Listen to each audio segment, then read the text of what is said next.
Welcome to special analysis. నేను రమ్మ మండవ. ఈరోజు అనాలిసిస్లో భాగంగా మనం తీసుకోబోతున్న టాపిక్ ఏంటంటే, అనాలిసిస్కి ఈరోజు నేను ఒక టైటిల్ పెట్టున్నాను, తెలుగు రాష్ట్రాల రాజకీయ చరిత్రలో ఇంతలా ట్రోలింగ్ గురైన సీఎం ఎవరైనా, మాజీ సీఎం ఎవరైనా ఉన్నారా అని చెప్పేసి నేను టైటిల్ పెట్టడం జరిగింది. జగన్ గురించి, ఆ అంశం గురించి ఈరోజు మనం డిస్కషన్ చేసే ప్రయత్నం చేద్దాం.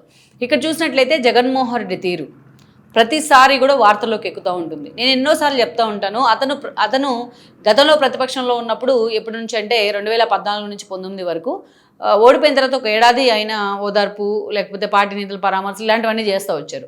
ఆ ఏడాది తర్వాత విజయసాయిరెడ్డి లాంటి వాళ్ళు ప్రశాంత్ కిషోర్ని తీసుకొచ్చి ఆ పార్టీకి స్ట్రాటజిస్ట్గా పెట్టుకున్నారు. ఎవరైనా సరే స్ట్రాటజిస్టులు ఉంటే చాణక్య అందరూ కూడా ఫాలో అవుతారు స్ట్రాటజిస్టుల్ని. తలపండి నేతలు కూడా కొన్ని సలహాలు తీసుకుంటారు ఇలాంటి వాళ్ళ దగ్గర, వ్యూహకర్తల దగ్గర. కానీ వాళ్ళని ఎవరిని కూడా బయటికి తీసుకురారు, వాళ్ళ బ్యాక్ ఎండ్లో ఉండుంటారు. కానీ జగన్మోహన్ రెడ్డి ప్రశాంత్ కిషోర్ని తీసుకొచ్చి పార్టీ ప్లేనరీ వేదికగా ఆయన పరిచయం చేసి అందరికీ, తన పార్టీ క్యాడర్ అందరికీ పరిచయం చేసి, ఒకవైపు తల్లిని చెల్లిని పెట్టుకొని ప్రశాంత్ కిషోర్ని ఇంట్రడ్యూస్ చేశాడు. ఆ రోజున ఇతని వ్యూహాలనే మనం ఫాలో కాబోతున్నాం అని చెప్పారు. అప్పటికే పాదయాత్ర చేయాలని ఎవరైతే అయినా జగన్మోహన్ రెడ్డి అనుకుంటా ఉన్నారు. కానీ ప్రశాంత్ కిషోర్ వచ్చిన తర్వాత పాదయాత్ర కూడా ప్రశాంత్ కిషోర్ ఇచ్చిన సలహానే ఆయన ప్రచారం జరిగింది. బ్లంట్గా అతను అడిగిన డబ్బులన్నీ ఇచ్చి అతన్ని యాజ్ ఇట్ ఈజ్గా జగన్మోహన్ రెడ్డి ఫాలో అవుతూ ఉండేవాళ్ళు. దెన్ ఐపాక్ టీమ్ని ఇంట్రడ్యూస్ చేశాడు ఆయన. మొత్తం జగన్మోహన్ రెడ్డి పాదయాత్ర ఎక్కడెక్కడ చేయాలి, సర్కిల్లో పెడితే ఎక్కువ మంది, ఈవినింగ్ టైంలో పెడితే ఎక్కువ మంది ఎలా వస్తారు, జనాలు ఎలా గ్యాదర్ చేయాలి, ఏదో టైట్ ఫ్రేమ్స్ పెట్టి కెమెరాలో జగన్మోహన్ రెడ్డికి ఎంతో వేల మంది, లక్షల మంది వచ్చినట్టు ఎలా పోర్ట్రేట్ చేయాలి, ఈ అంశాలన్నీ ఎమోషనల్ షాట్స్ని ఎలా పట్టుకోవాలి, జగన్మోహన్ రెడ్డి చెయ్యి ఎటువైపు తిప్పాలి, అతని ముఖం ఎటువైపు చూడాలి, అన్ని యాంగిల్స్ 360 యాంగిల్స్లో జగన్మోహన్ రెడ్డి పాదయాత్రని ఐపాక్ టీం ఫాలోఅప్ చేసేదన్నమాట. పార్టీ నేతలతో కూడా వాళ్ళే మాట్లాడుతూ ఉండేవాళ్ళు. ఆగా జగన్మోహన్ రెడ్డి ఎవరైతే ఆయన నోట్లోంచి వచ్చే కొన్ని డైలాగ్స్లను కూడా వాళ్ళే కాయిన్ చేయడం జరిగింది. నేను ఉన్నాను, నేను విన్నాను, మాట తప్పను, మడమ తిప్పను, ఇలాంటివన్నీ కూడా విలువలు, విశ్వసనీయతలు, ఇలాంటివన్నీ జగన్మోహన్ రెడ్డి నోటి వెంట వచ్చేవన్నీ కూడా ఐపాక్ టీము పోర్ట్రేట్ చేసినవే మెజారిటీ. సో అది ఎట్లా నడుస్తూ వచ్చింది. మొత్తానికి అటు విజయసాయిరెడ్డి చొరవ కానీ, ప్రశాంత్ కిషోర్ వ్యూహాలు కానీ, షర్మిలా విజయమ్మ ప్రచారం కానీ, ఇలాంటివన్నీ కలిసి జగన్మోహన్ రెడ్డి 151 సీట్లతో అధికారంలోకి వచ్చారు. అధికారంలోకి వచ్చిన తర్వాత పీకే పక్కకి వెళ్ళిపోయారు. ఆ ప్లేస్లోకి పీకే ఎవరైతే ఇంట్రడ్యూస్ చేశారో రిషి అండ్ టీమ్, వాళ్ళు ఐపాక్ టీంని కాంకర్ చేసి వాళ్ళు అప్పటి నుంచి ఆ టీం నడిపిస్తూ వచ్చున్నారు. ప్రతి విషయంలో వాళ్ళ మీదే జగన్మోహన్ రెడ్డి డిపెండ్ అయ్యేవాళ్ళు. అది కాకుండా దాదాపు సజ్జల రామకృష్ణారెడ్డిని ఆ రోజు చూస్తే ప్రధాన సలహాదారుగా పెట్టారు. ఆయన కింద దాదాపు 150 మంది సలహాదారులు ఉండేవాళ్ళు. వీళ్ళ సలహాలు జగన్మోహన్ రెడ్డి ఎప్పుడూ తీసుకోరు, కనీసం తీసుకోవడానికి కూడా ట్రై చేయరు. వాళ్ళు ఎవరైనా వచ్చి సలహా ఇవ్వబోయినా సజ్జల దగ్గర సలహా ఇచ్చి వాళ్ళు ఆగిపోవాల్సిందే. అక్కడి నుంచి వాళ్ళకి జగన్మోహన్ రెడ్డి దగ్గరికి వెళ్ళడానికి ఎంట్రన్సే ఉండదు. అందుకే సలహాదారు బాధ్యతలు తీసుకుని ఎంతోమంది మధ్యలోనే మిడిల్ డ్రాప్ అయిపోయారు. సో అలా జగన్మోహన్ రెడ్డి ఆ రోజు అధికారంలో ఉన్నారు కాబట్టి ఆయన తనను తాను ఒక రాజులాగా ఊహించుకునేవాళ్ళు, తన కిందంతా వందిమాగదుల్లాగా ఊహించుకునేవాళ్ళు. సో ఈ క్రమంలోనే ఆయన ఏది ఒక బెటర్ ఎక్స్పీరియన్స్ ఏదైనా వస్తే, ఒక చేదుగా ఉన్న అంశాలని ఆయన తీసుకోవడానికి ఇష్టపడేవాళ్ళు కాదు. పలానా కాన్స్టిట్యున్సీలో మీకు బాగలేదు, వైఎస్ఆర్సీపీ ఓడిపోబోతుంది అంటే కూడా జగన్మోహన్ రెడ్డి దాన్ని తీసుకోవడానికి సిద్ధంగా ఉండడు. అది తీసుకొచ్చిన సజ్జల రామకృష్ణారెడ్డికి మధ్యలో అక్షంతలు పడేవి. అందుకే ఇలాంటి నెగిటివ్ వార్తలను కానీ, ఇలాంటి వేటిని కూడా జగన్మోహన్ రెడ్డి దగ్గరికి చేరకుండా తాను సెక్యూర్ చేస్తూ ఉండేవాళ్ళు. సజ్జల రామకృష్ణారెడ్డి ఒక లేయర్ లాగా ఫామ్ అయ్యి ఎక్కడికక్కడ జగన్మోహన్ రెడ్డి దగ్గరికి ఏమి నెగిటివిటీని తీసుకెళ్లేవాడు కాదు, తెలిసేలా చేసేవాడు కాదు, అలా లేయర్ లాగా అడ్డం పడేవాడు.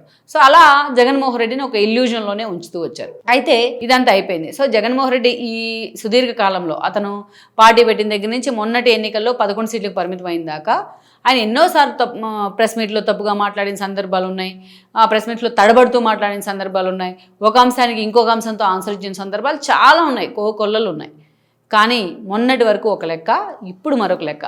జగన్మోహన్ రెడ్డి మొన్నటి ఎన్నికల్లో 11 సీట్లకు పరిమితమైన తర్వాత ఈరోజు అటు చూస్తే తన ఏజ్ ఉన్న పవన్ కళ్యాణ్, తనకన్నా చిన్న ఏజ్ అయిన లోకేష్, ఈరోజు వాళ్ళ ప్రభుత్వం వైపు నుంచి ఫ్యాక్ట్ చెక్ విభాగాలు, ఎందుకంటే ఇతని దిక్కుమాల ప్రచారాలు చూస్తున్నారు కాబట్టి ఈరోజు ఫ్యాక్ట్ చెక్ విభాగాలను పెట్టుకోవడం, తట్టు గతానికంటే పోలిస్తే సోషల్ మీడియా చాలా అగ్రెసివ్గా మొన్నటి ఎన్నికల సమయంలో పనిచేయడం, ఈరోజు పార్టీలన్నిటికీ కూడా సోషల్ మీడియా వింగ్స్ తప్పనిసరి కావడం, ఇవన్నీ మనం చూసాం. అందుకనే ఈ రోజున జగన్మోహన్ రెడ్డి మాట్లాడుతున్న మాటలు ప్రతి ఒక్కటి ఆయన నోట్లోంచి ఒక సెంటెన్స్ బయటకు వచ్చి అది కంప్లీట్ అయ్యేలోపే ట్రోల్ అవుతూ ఉన్నారు. ఏ స్థాయిలో ఈరోజు నేను ఆల్రెడీ చెప్తాను, ప్రతిపక్షంలో ఉన్నప్పుడు చాలా అలర్ట్గా ఉండాలి అని.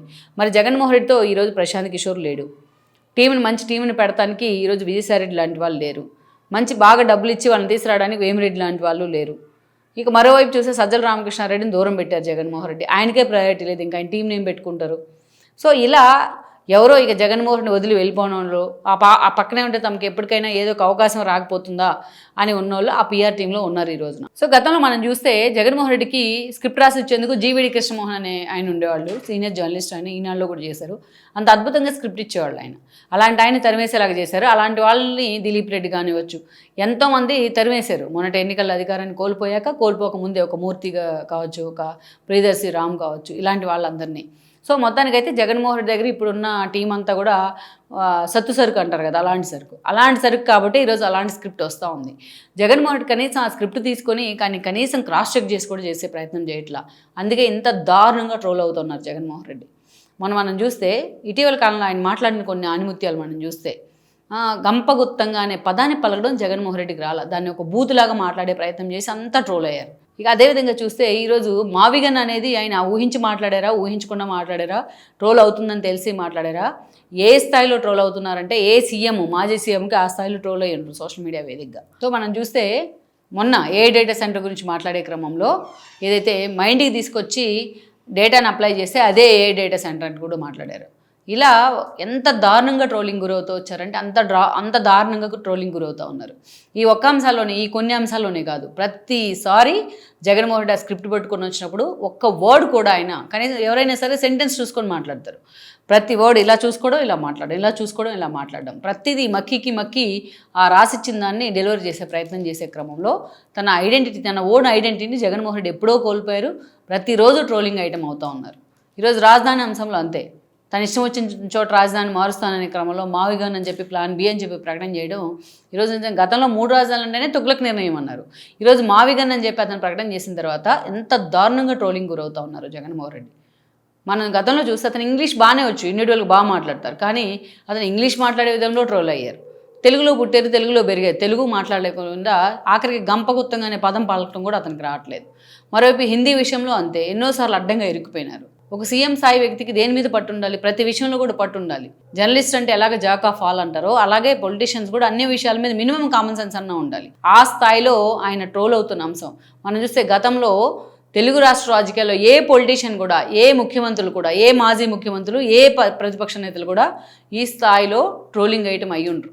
గతంలో లోకేష్ చిన్న మాట అంటేనే దాన్ని జాతీయ స్థాయికి తీసుకెళ్ళి ట్రోల్ చేసే ప్రయత్నం చేశారు. ఈరోజు మరి ఇదేంటిది?